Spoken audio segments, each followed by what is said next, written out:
Kira pressed her forehands against the cold glass and watched the children play below. Their laughter echoed through the big dome, making her heart feel heavy.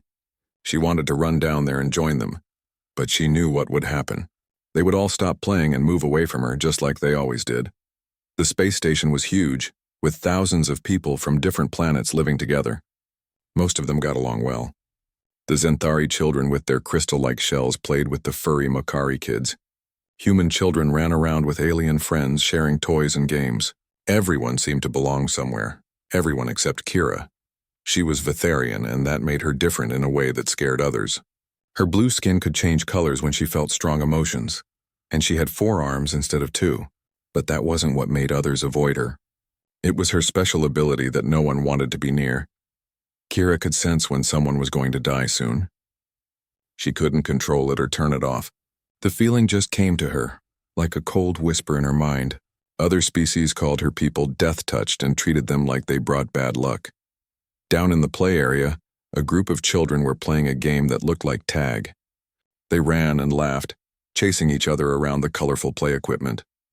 Kira watched them and moved her hands like she was running too. For a moment, she pretended she was down there with them. Then one of the Zenthari children looked up and saw her. The crystal patterns on his shell flashed bright orange, a warning color. He pointed at Kira and said something to the other children. Within seconds, the whole group had moved to the other side of the dome, far away from where she could see them. Kira's skin turned a sad purple color. She pulled her hands away from the glass and stepped back. This happened every day. She would find a place to watch others have fun, and then they would notice her and leave. She walked slowly through the station's hallways. Adults moved out of her way without looking at her directly. Some whispered to each other after she passed. Kira had learned to understand many of the languages spoken on the station, so she knew what they said about her. That's the death-touched girl. Keep your distance. They bring misfortune. Poor thing. She shouldn't be here with normal people. The words hurt, but Kira tried not to show it. She kept her skin a neutral light blue and walked with her head up. Her guardian, Ambassador Veltar, had taught her to be proud of what she was, even if others didn't understand. But Ambassador Veltar was always busy with important meetings.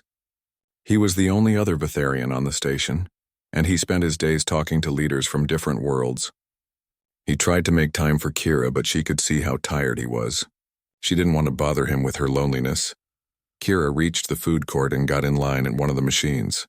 The automated system scanned her and took longer than usual to respond, like it was checking if she was allowed to be there.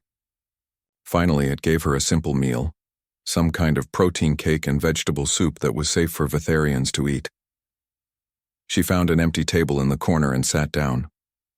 The food court was full of families and friends eating together, talking and laughing. She ate slowly, trying to make the meal last longer so she wouldn't have to go back to her empty room right away. A human family sat at a nearby table. They had 2 children, a boy and a girl, who were telling their parents about their day at school. The mother listened carefully and asked questions about their friends and activities. The father made jokes that made the children giggle. Kira watched them and wondered what it would be like to have that kind of life. On her home planet, Vitharian children grew up in large groups. They learned together how to control their abilities and how to help their community. No one was ever alone because everyone understood what it meant to sense death. But here on the station, she was the only young Vitharian. There were no others like her to talk to or learn from. She had to figure out everything by herself. As she watched the human family, something strange happened. The mother looked directly at her and smiled.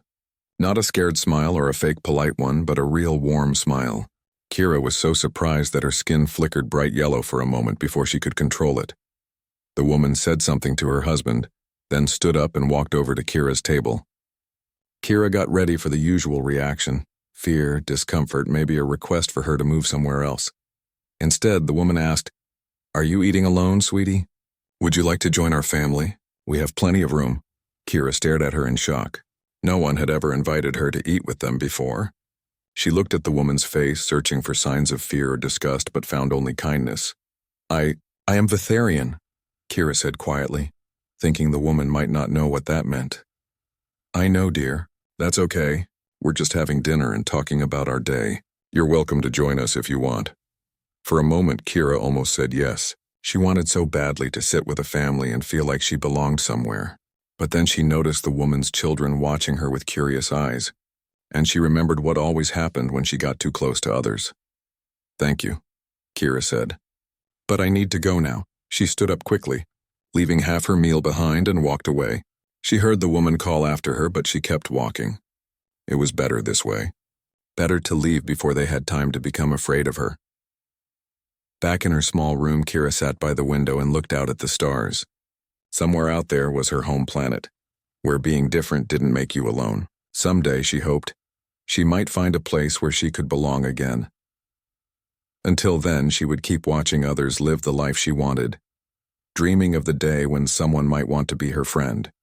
Lieutenant Commander Jin-Ho Park walked through the station's main corridor for his morning rounds. As a cultural liaison officer, it was his job to help different species get along better. He had been working on the station for 6 months, and he thought he knew most of the people who lived there. But lately, he kept noticing the same young girl in different places around the station.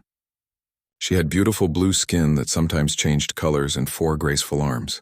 She was clearly Vitharian, but she was always alone. That seemed strange to Jin-Ho because most alien children on the station played in groups.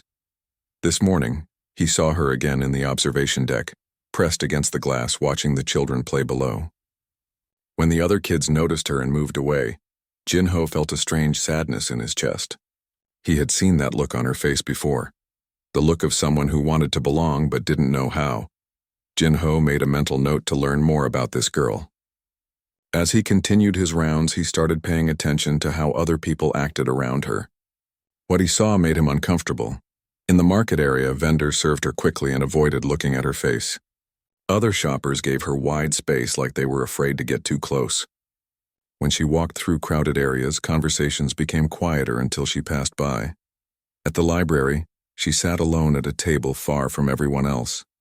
Jin-Ho watched as she read books about different planets and cultures, sometimes taking careful notes. She seemed smart and curious, but no one else seemed to notice or care.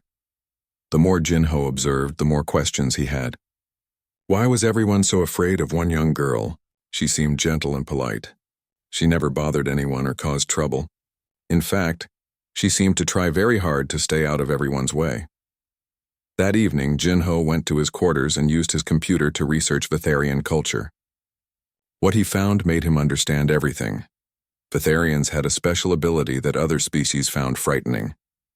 They could sense when someone was close to death. It wasn't something they chose to do. It just happened naturally, like breathing or blinking. On their home planet, this ability made them valuable as healers and guides. They could help people prepare for the end of life or warn communities about coming dangers.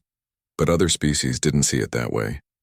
They thought Vitharians brought death with them or made bad things happen, so they avoided them, treated them with fear and suspicion. The database called them death-touched and explained that most other cultures considered them unlucky. Jin-Ho read about how Vitharian children normally grew up in large communities where everyone understood their gifts. They learned together how to use their abilities to help others. But this girl was here alone, far from her home and her people. The next day, Jin-Ho made a point of following the girl's routine. He learned that her name was Kira, and she lived with Ambassador Veltar, who was always busy with diplomatic work. Kira spent most of her time alone, exploring the station or reading in quiet places. Jin-Ho noticed small things about Kira that others missed. When she saw a tiny insect struggling on the floor, she carefully picked it up and moved it to safety. In the common areas, she quietly straightened chairs that had been left messy. She always said please and thank you to the food machines, even though they were just computers. These little acts of kindness made Jin-Ho realize something important. Kira wasn't scary or dangerous. She was just a lonely child who wanted to help others but didn't know how because everyone was too afraid to let her try. One afternoon, Jin-Ho saw something that made his decision for him. Kira was sitting in the botanical garden, looking at the earth flowers that reminded him of home. A group of children ran past her playing a chasing game. One of them accidentally dropped a toy near where she was sitting. Kira picked up the toy and tried to return it to the child. But when the boy saw her approaching, he screamed and ran away, leaving his toy behind. Kira stood there holding the forgotten toy, her skin turning a deep, sad purple. She carefully placed the toy on a bench where the child might find it later, then walked away with her head down. Jinho could see tears in her large eyes and his heart broke for her. That night, Jinho called his grandmother back on Earth. She was very old now, but still sharp and wise. He told her about Kira and asked for advice. Some people have gifts that scare others, his grandmother said in Korean. When I was young, I could always tell when someone in our village was sick before they showed symptoms. People thought I was strange, but your grandfather saw the good in my ability.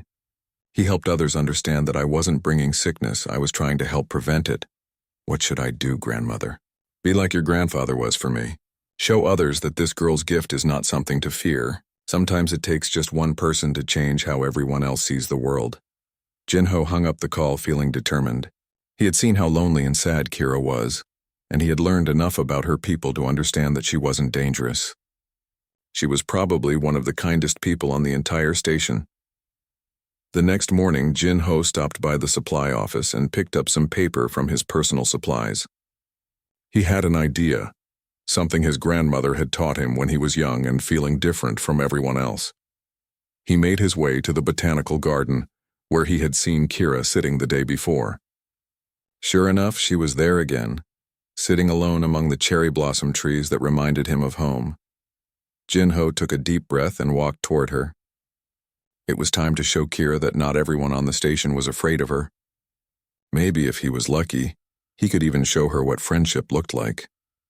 As he approached, Kira looked up with surprised eyes, probably expecting him to walk past her like everyone else did. Instead, Jinho sat down on the bench near her and pulled out his paper. "Hello," he said gently. "My name is Jinho. Would you mind if I sit here for a while? I have some paper folding to do and this seems like a peaceful place." Kira stared at him in shock, her skin flickering through several colors before settling on a cautious yellow. She had no idea that this simple moment was about to change everything. Kira sat very still as the human man settled onto the bench near her. Her skin flickered between yellow and blue as she tried to control her emotions. People never sat close to her on purpose. They usually realized who she was and found reasons to leave quickly. But this man, Jinho, he had said his name was, seemed different. He wasn't looking at her with fear or disgust. Instead, he was focused on a piece of paper in his hands, folding it in careful, precise movements. "My grandmother taught me this when I was about your age," Jinho said, speaking in clear galactic standards so she could understand.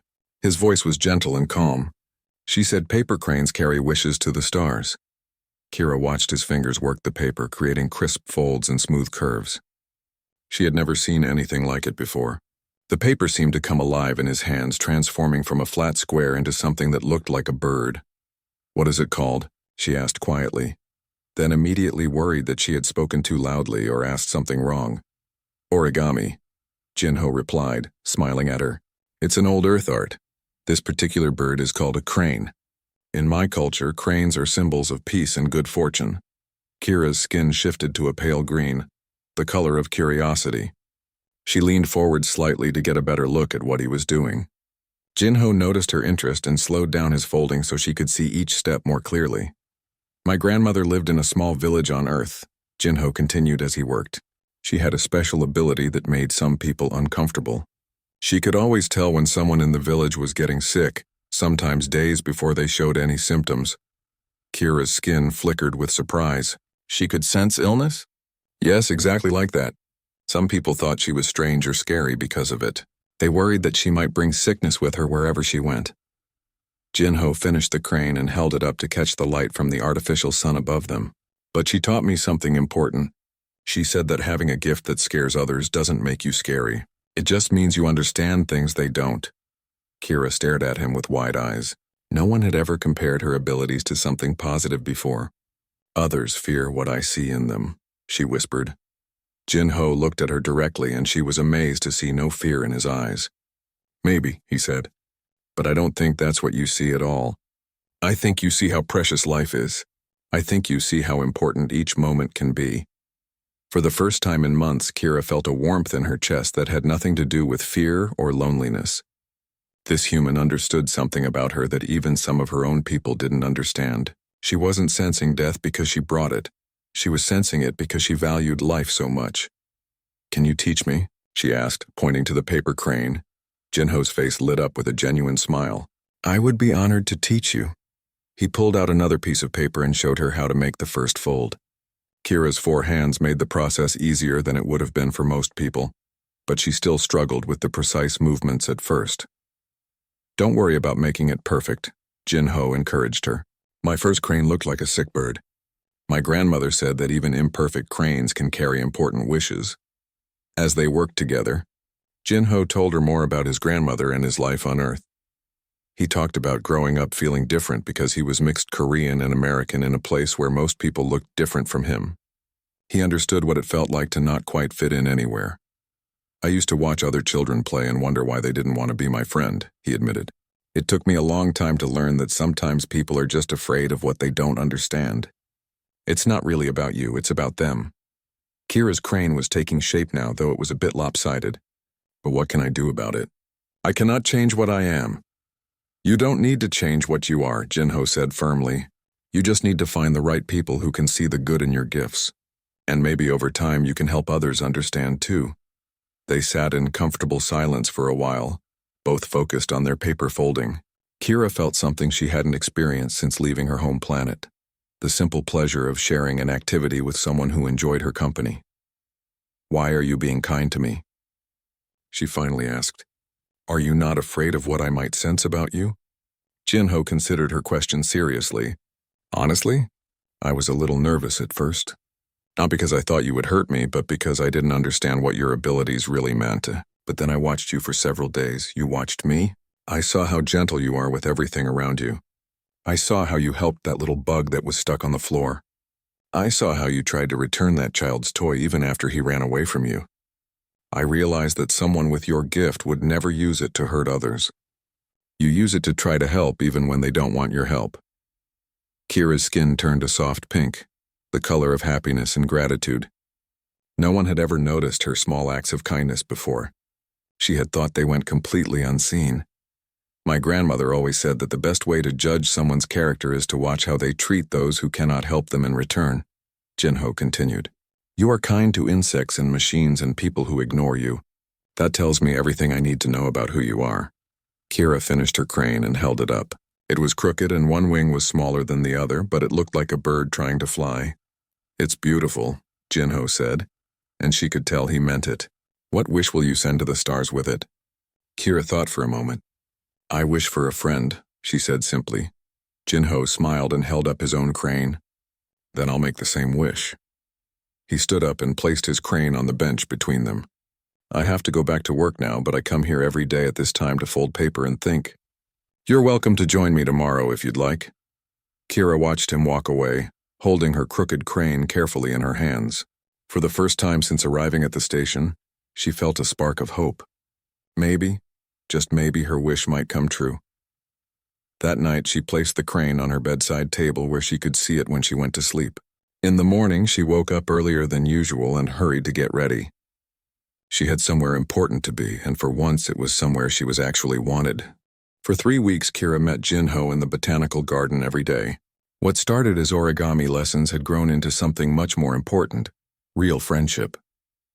Jinho was patient and kind, never making her feel strange or different. He asked questions about her home planet and listened carefully to her answers. Kira learned that Jinho had grown up between 2 cultures, never quite fitting perfectly into either one. His father was Korean and his mother was American, and he had spent his childhood moving between countries, always feeling like an outsider looking in.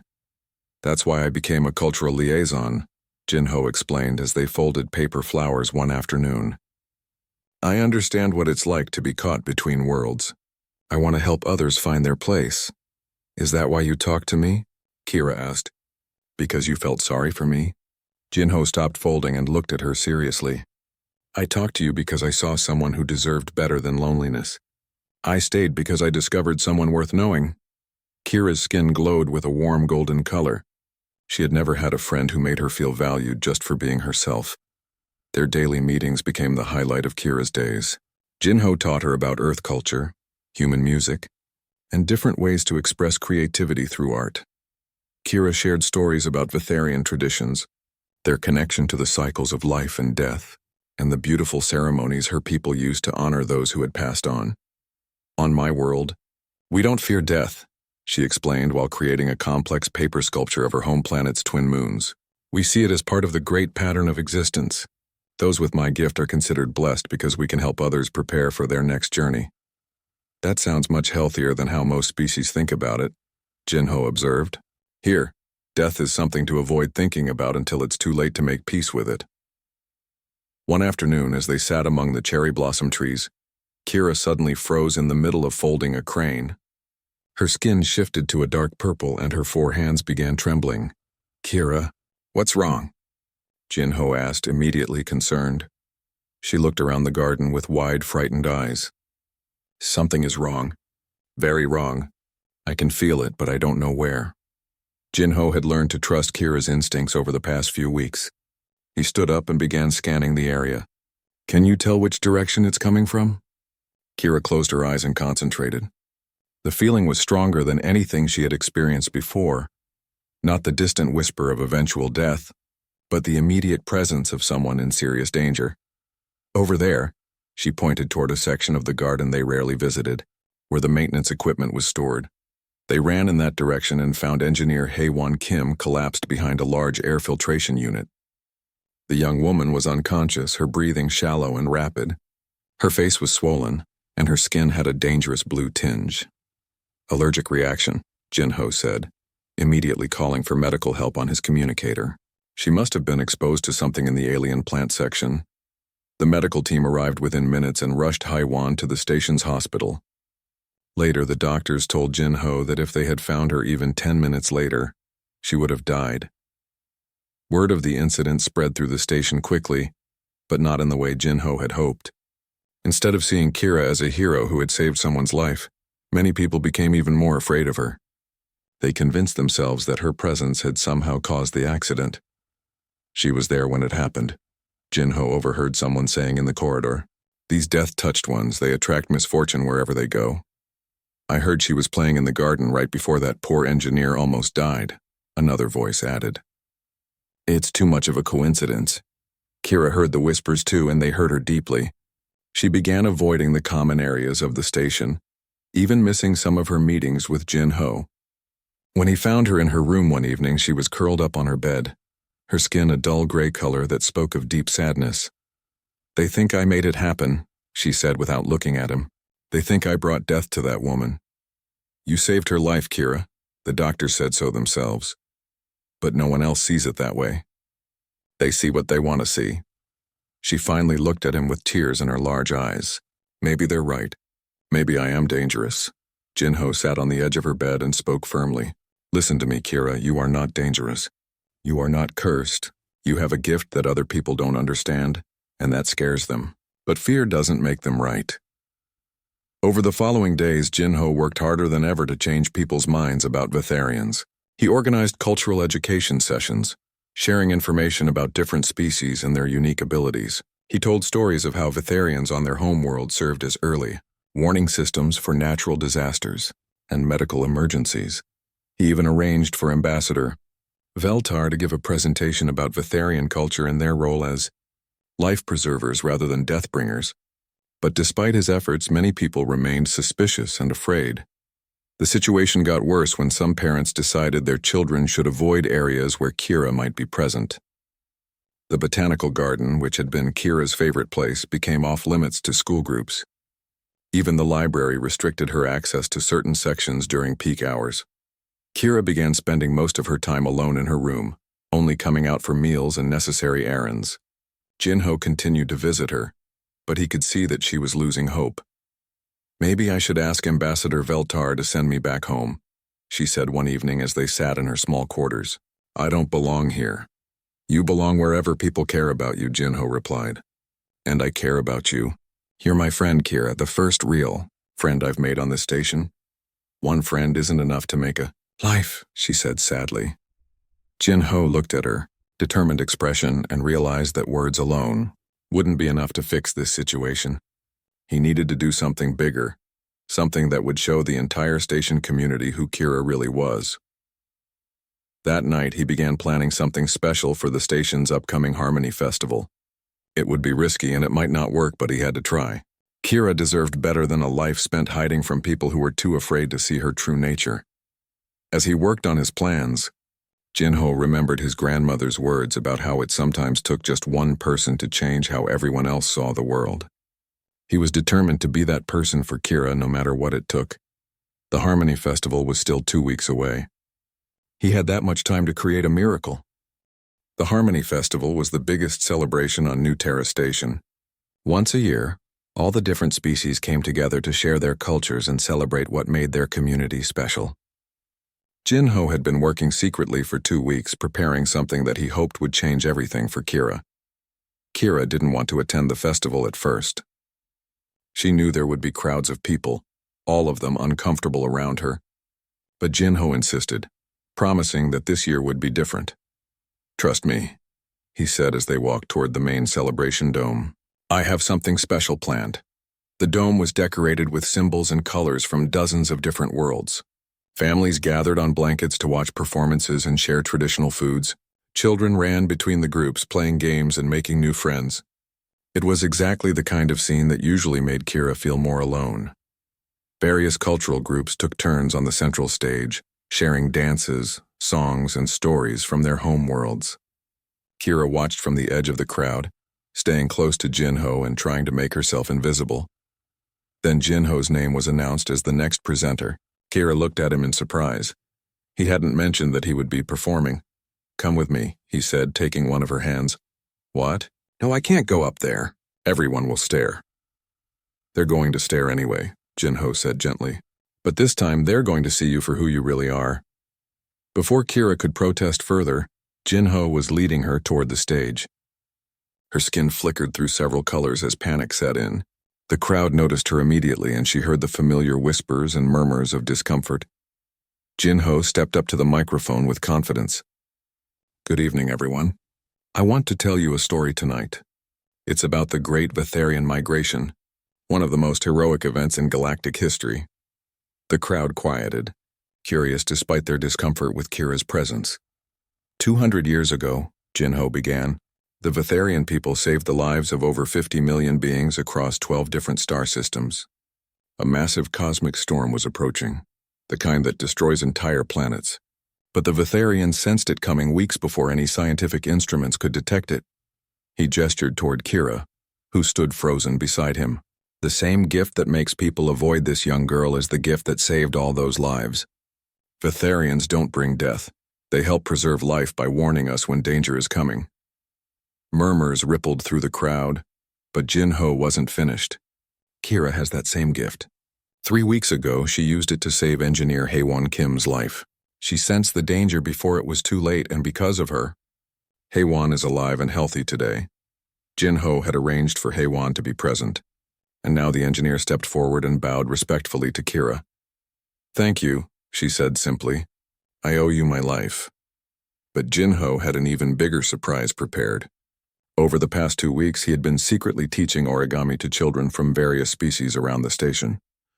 Now they began stepping forward from different parts of the crowd, each carrying a paper crane. "We want to give these to Kira," announced Taro, a human boy who was about Kira's age, "because she helped me find my lost toy when I dropped it in the garden."